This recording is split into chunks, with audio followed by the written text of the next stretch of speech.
Centering, nice. And what do I do with my left hand? Why don't you all tell me what to do? Actually, this is good. I've never done this. Okay, so what do I do first? Stuck to This one, my elbow. Yeah. In the middle. Yeah. Both of them. Yeah. Yeah. Sorry, in my hips. Yeah. Like this. What do I do with my other hand? On top. Right. So I'm avoiding friction.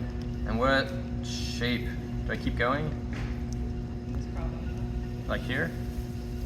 We're getting into that Hockey puck proportion. So something like that. I can feel it grabbing my hand. Everyone see my hand moving? It was losing a little bit of water there.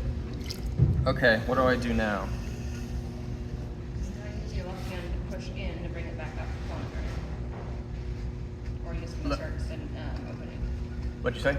What was the Are first you you going to bring said? your left hand in to cone it, or are you just going to start opening? I don't know.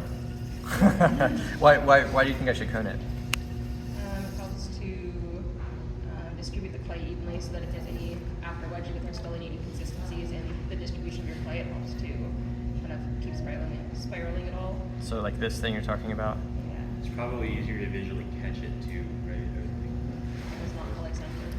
So I've always heard this called like wheel wedging, which is where you like push it up, I think, and then you like take the outside of it and push it back down. It is a way to help homogenize the clay and to align the clay particles or platelets. I never do that, but you're totally welcome to do that. So just so everyone knows, that is, you've probably seen people online throw a big piece of clay on and push way up and then way down, which, yeah, it is really cool when they do that, yeah. And I think that really does, I think it does help. I never do it. So once I've got my shape, now what? use a finger to check if it's center. That's a good one. Yeah, check if it's centered. It's pretty centered. Close enough, I think. Okay, now what? Make a hole. Make a hole. With 2 fingers. Like No, this? in the center. Oh, in the center, sorry. Okay. 2 fingers? Yeah. Okay. What about like this? That's a bad idea. This is a bad idea? Mm. How should I be doing it? Straight up. Straight down? Okay. In the interest of evenness, right? And stop. Yeah, and stop. Yeah. So now what? Make it wider. Okay, so I come back and up. The reason I'm doing this, I might have just got aired in, that's okay though, is that I'm making a bowl shape. I don't want to just go down and then straight back. This is something else, a cylinder. So I'm down, back, and up at the same time, making my bowl shape. We want to make sure not to go up. Yeah, this might happen to some of you too. So you're coming. What you're going to find out is the speed at which you're moving your hand in relationship to the speed of the wheel is really important. If you're going really fast, something like that might happen. And you don't want to go too slow either because it's just going to take you forever. So you got to find something in the middle. But let's say that does happen. Again, I can compress it out.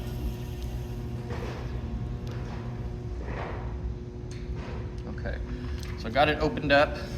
Now I got to make it look like a bowl. So my left hand's on the inside, right? Right hand on the outside.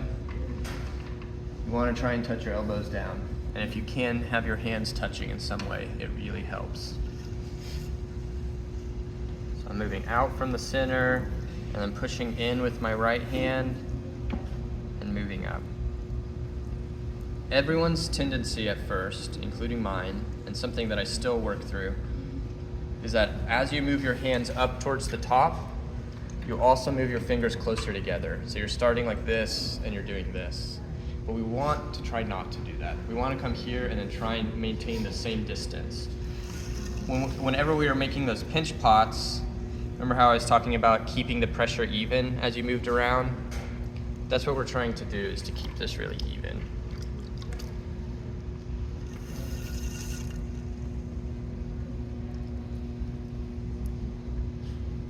So I just made it I made it a little thinner than I would like to have.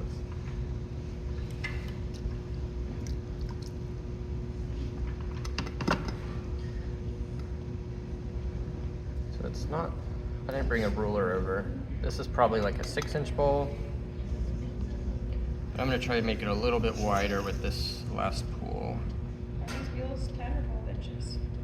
The wheel head, Yes. I think they're 12. Yeah.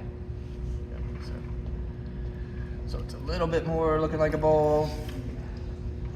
Get the water on the inside so I can see it.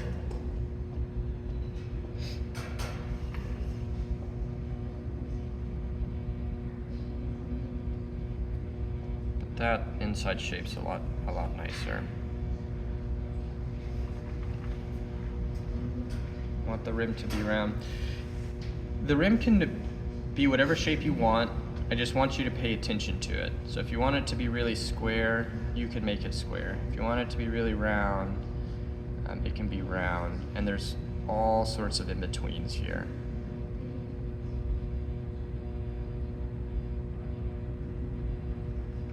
Materials intelligence. Material intelligence, yeah. And I will, just so everyone knows, I'm asking a lot of this clay right now to keep doing this. But I just wanted to show you a couple of things. So like maybe you want to make a soup bowl, or maybe you can't get a 10-inch bowl, but you can get it like 9.5. So you just flare the rim out. That's okay if you want to do that on like one or two of them. Yeah, that definitely happens. But this clay is really thin. See, it's actually wanting to fold right here now. It wants to fall down. So I made it thinner than I should have if I was wanting to do this.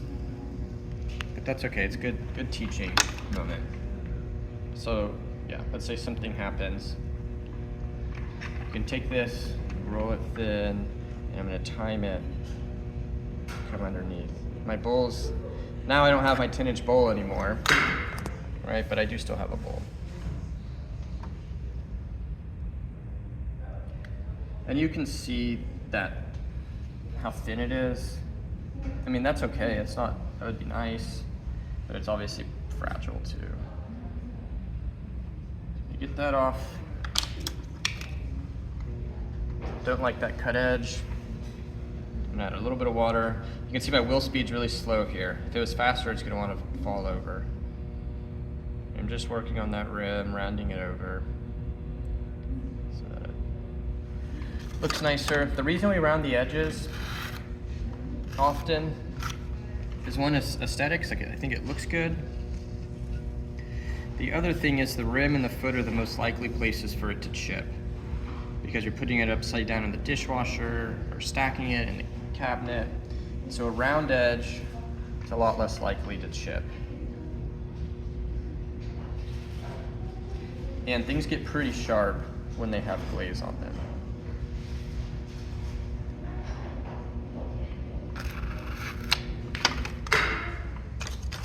Does everyone see that? That's an air bubble. If you made a bowl and you're at this point, there's an air bubble, just leave it. The difficulty with air bubbles is that there's an absence in material there.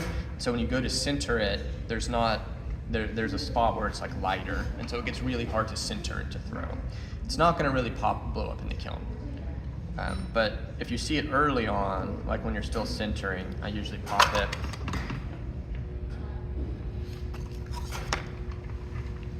And then you can just rip it out. Oh, it came back, but keep doing that till it goes away. So you got your bowl, and you really like it, and you're done. Use this tool, you hold it like a pencil, and this is important. You make an undercut here. We want to have a clean edge to start from. One thing this is going to do is make it a lot easier to take it off of the wheel here in a second. The other thing is later, when we trim the foot, we have to turn it over and work on the bottom of it. And the first thing you do whenever you're going to trim a foot is center it. You have to put it back in the center of the bowl, of the wheel. And so if we have an oval on the bottom instead of a circle, it's very hard to get it in the center of the circle.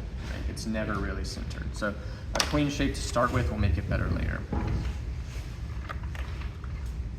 Hold this tight, not so tight I hurt myself, but if it's not tight enough and I pull it underneath, it can bow up and you'll cut through the bottom of your piece. Pull it under, I'll do it once or twice. If you've ribbed the outside of your bowl and your hands are dry, you can flip your hands over and pick it up and put it down on a board, which are underneath here. Thank you. Like this. And if you take your hands off slowly, if it's stuck to your hand, it'll usually pull back out to its original shape. Generally, whenever we're touching the clay, don't take your hands off quick. If I just go like that, it stays in the spot, but slower it sticks. If that feels too hard, the other way that you can do it, of course, if you get a really big bowl that's super flat, you can add water behind it, use this tool to cut it off and to slide water underneath it. And now I can slide it off and pick it up. Okay. If they're really big and you're sliding it, sometimes you have to take this off. So after I'll let everyone throw and stuff. Oh, because it's the first day, I'll do a little cleaning demonstration.